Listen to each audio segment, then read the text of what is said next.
akan mulakan kubur digital peringkat-peringkat.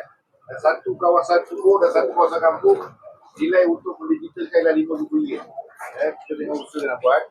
Jadi ia ni akan terus, ni kampung digital dah buat dah ni. Dia akan terus stick dekat rumah kita. Besok anak kita, bukan kita, anak kita cucu anak kita semua balik, dia tekan, dia tahu kubur Datuk dia dekat nombor berapa, moyang dia nombor berapa. Jadi sekarang kita tak tahu, moyang kita tak tahu kubur kat mana. Jadi apa yang kita buat, kita nomborkan kubur ni dan kita sambung dengan nombor rumah kita dalam QR code.